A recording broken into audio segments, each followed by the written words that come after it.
बिस्मिल्लाहिर्रहमानिर्रहीम।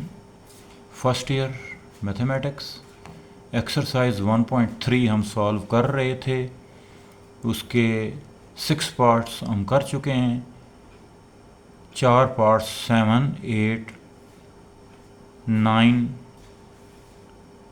ये रह गए हैं।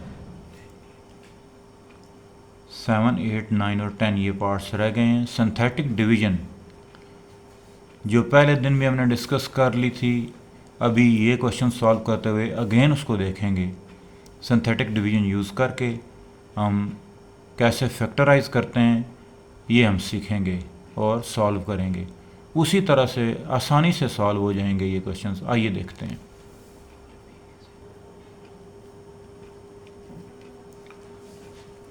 एक्सरसाइज 1.3 क्वेश्चन है पार्ट 7 का। z³ + 2z² - 23z - 60 इसको हमने फैक्टराइज करना है, क्योंकि अब बात क्वाड्रेटिक से ऊपर चली गई है, यानी क्यूबिक इक्वेशन है। तो इसका अच्छा तरीका ये है कि हम सिंथेटिक डिवीजन यूज़ कर लें। ये सिंथेटिक डिवीजन के सम्स को करने के लिए ना साइंटिफिक कैलकुलेटर में भी मोड अवेलेबल है। ये जो मेरे पास है साइंटिफिक कैसियो का FX99 LEC+, कोई और भी होंगे मॉडल जिनमें ये होता होगा, पर जनरली आप इसको थोड़ा सा सीख लें।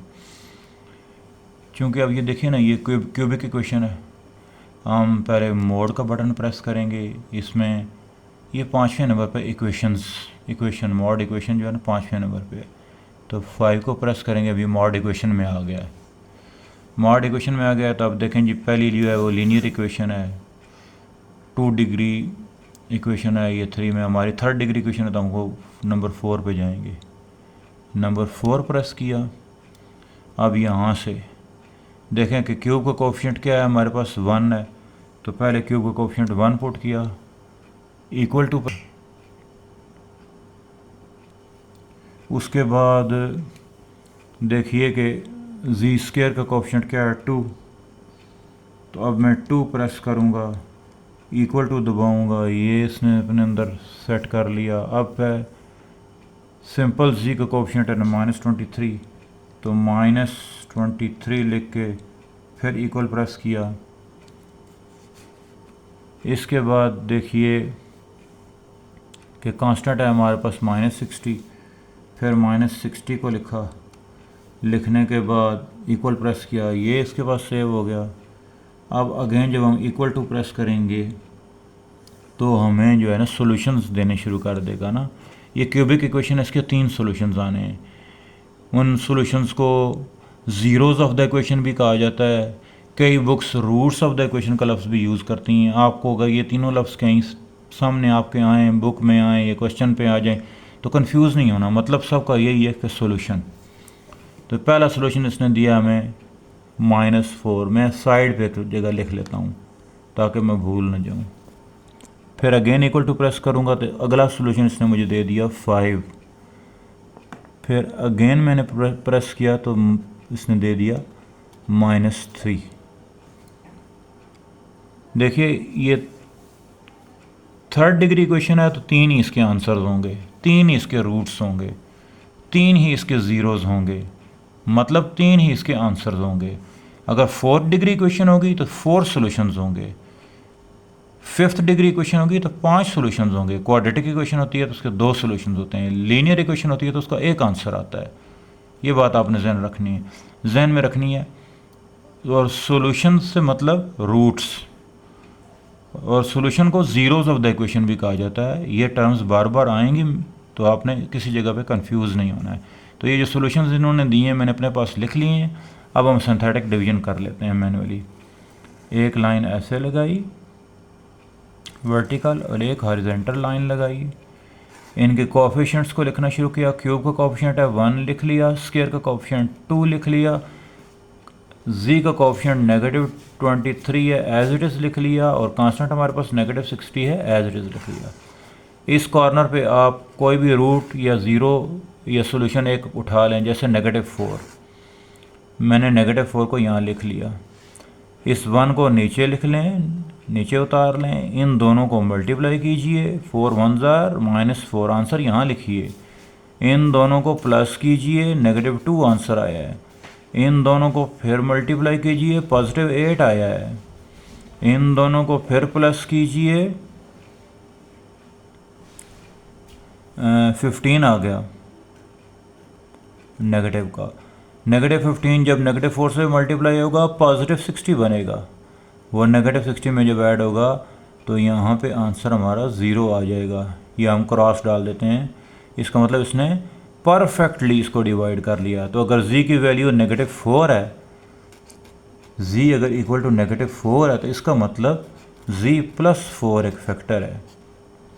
ये ध्यान में रखिएगा। फर्दर हम इधर से ही आगे जा सकते हैं, लाइन को थोड़ा सा एक्सटेंड कर लेते हैं।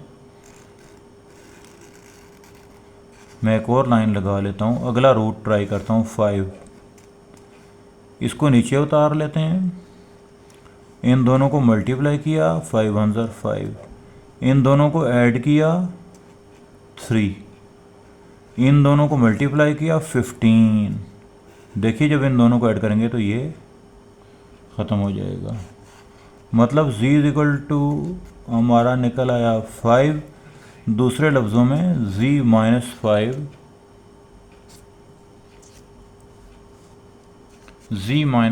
जो है वो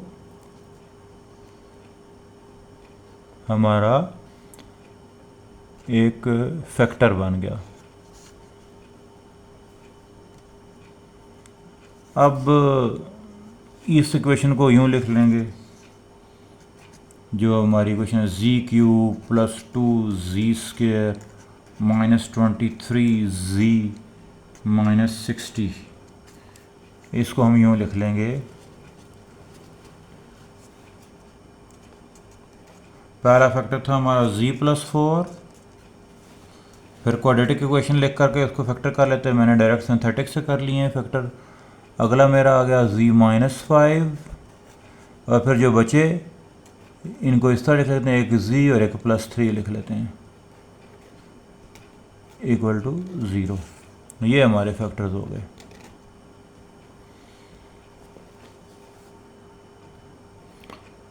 फिर जब इस मोड से आप बाहर जाना चाहें तो उसका तरीका ये है कि आप पहले आप शिफ्ट प्रेस कीजिए।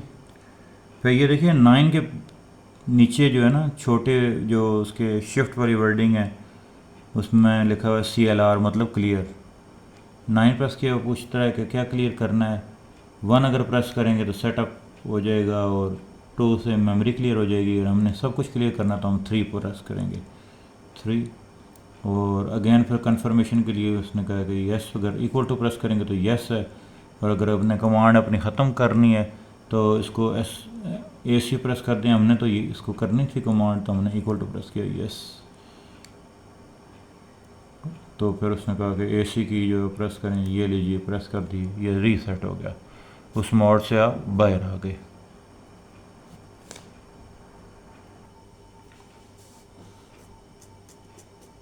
एक्सरसाइज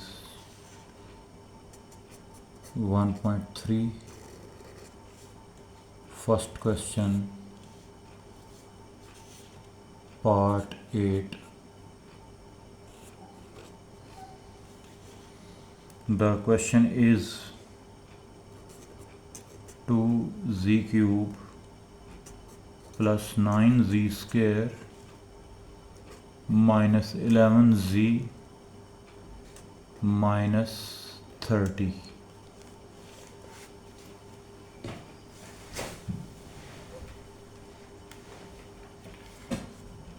साइंटिफिक कैलकुलेटर का यूज़ करते हैं।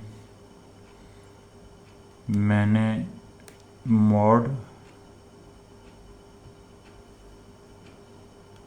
मोड में जा रहा हूँ।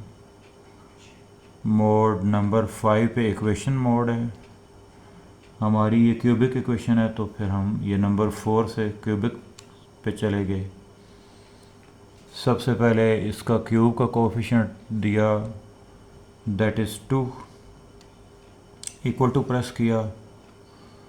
फिर स्क्वायर का कोफिशिएंट दिया 9, इक्वल टू प्रेस किया, फिर सिंपल z का कोफिशिएंट दिया -11, इक्वल टू प्रेस किया, फिर कांस्टेंट -30, इक्वल टू प्रेस किया, सारा डेटा फीड हो गया। अब जब हम इक्वल टू दबाएंगे तो हमें ये आंसर्स देने शुरू कर देगा इक्वेशन के, जो आंसर्स या रूट्स या सॉल्यूशंस जो भी आप कहें उनके लिए जो वर्ड यूज़ करें। पहला आंसर है -5, फिर इक्वल टू प्रेस किया, फिर आंसर मिला हमें 2, फिर इक्वल टू प्रेस किया तो आंसर मिला -3/2। जब दोबारा हम इक्वल टू प्रेस करेंगे तो वापस उसी इक्वेशन में वो चला जाता है, मतलब कि 3 ही आंसर्स हैं।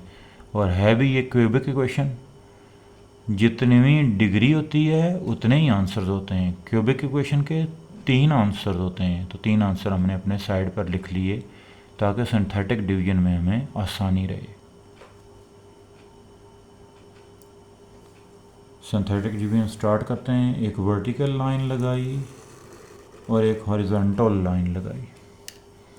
मैं कोफिशिएंट्स लिख लेता हूँ। z³ का कोफिशिएंट है 2, z² का कोफिशिएंट है 9। अगर z मिसिंग होता तो मैं उसका कोफिशिएंट 0 भी लिखता, ये भी जहन में रहे। यहाँ पे z है, कोफिशिएंट लिख लिया -11, कांस्टेंट वैल्यू या ये z⁻0 वैल्यू यूँ समझ लीजिए -30।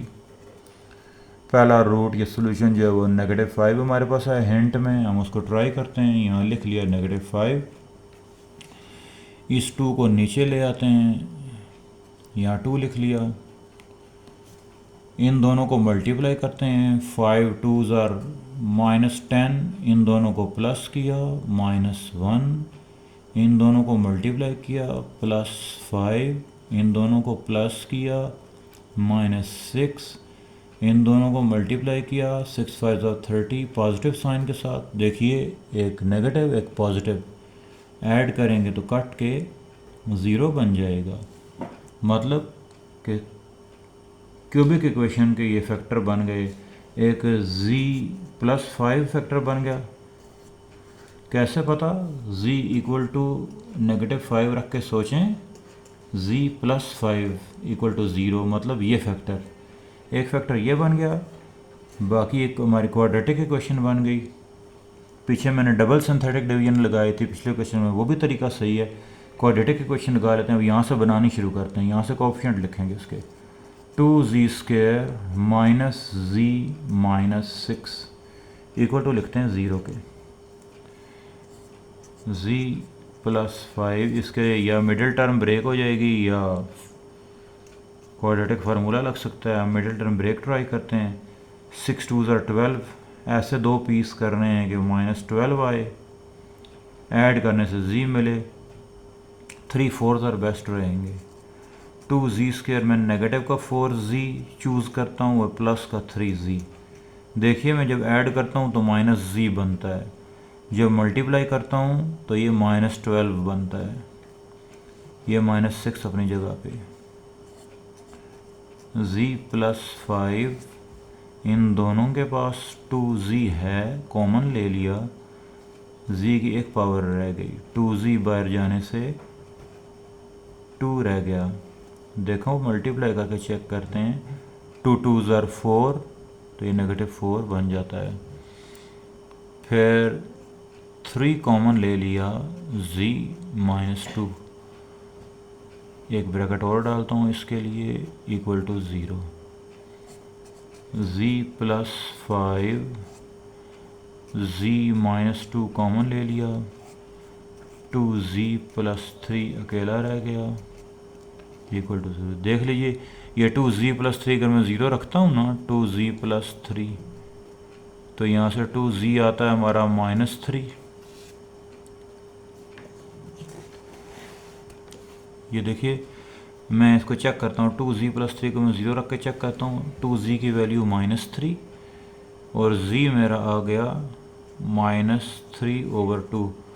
देखिए मशीन ने भी यही हमें बताया था, ये देखिए -3/2, कैलकुलेटर ने भी हमें यही बताया था -3/2, तो वाकई में वही बन रहा है रूट। तो इस तरह से सारी इक्वेशन, गिवन इक्वेशन के ये फैक्टर्स बन गए। ये क्वेश्चन 1 का 9th पार्ट है। पॉलिनोमियल हमें गिवन है z² माइनस 7z माइनस 8।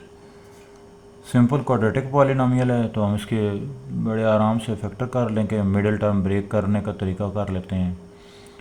इनके ये एंड टर्म और स्क्वायर वाली टर्म के कोफिशिएंट को मल्टीप्लाई करके देखते हैं। -8 1s आर -8। ऐसे दो पीस सोचने हैं कि -8 आए और ऐड अप करें तो -7 आए।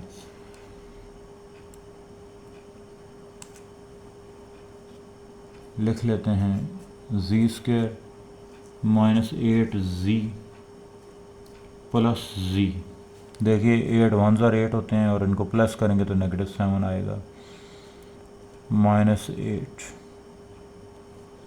कॉमन लेना ज़रा आसान हो जाएगा। हम z² को इधर प्लस z इसके साथ -8z इधर -8 इसके साथ लिख लेते हैं। z कॉमन लिया, z प्लस 1 दोनों में माइनस है, दोनों में 8 है कॉमन। z अकेला रह गया, -8 बार हुआ तो +1 लिखना पड़ेगा। क्यों? मल्टीप्लाई करके देखें फिर -8 आता है, मतलब सही लिखा। फैक्टर्स क्या बने? z प्लस 1 कॉमन ले लिया, z -8, तो इसके ये फैक्टर्स बन गए। Question 1 10th part polynomial given है 4z² minus 7z minus 11। Middle term break का अगर सोचना हो तो इस कांस्टेंट वैल्यू को स्क्वायर के कोफिशिएंट से मल्टीप्लाई करके देखते हैं। -11 4s आर -44। ऐसे दो पीस के ऐड करें तो 7 आए, मल्टीप्लाई करने से 44 आए।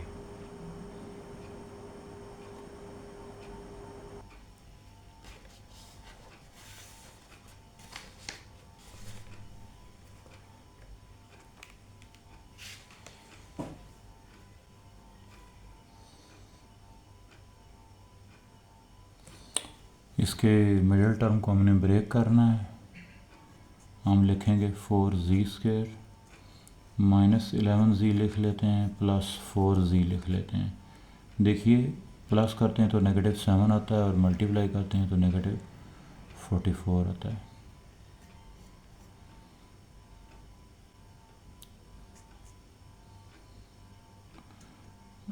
z कॉमन ले लिया, 4z और 11 रह गया। इनमें ऐसा कुछ भी कॉमन नज़र नहीं आ रहा तो 1 कॉमन लिख लें, 4z minus 11। 4z minus 11 common हो जाएगा, ये z अकेला रह गया और ये 1 अकेला रह गया। ये इसके फैक्टर्स हैं। इस तरह से हमारा पहला क्वेश्चन एक्सरसाइज 1.3 का सारे पार्ट्स कंप्लीट होके मुकम्मल हो गया।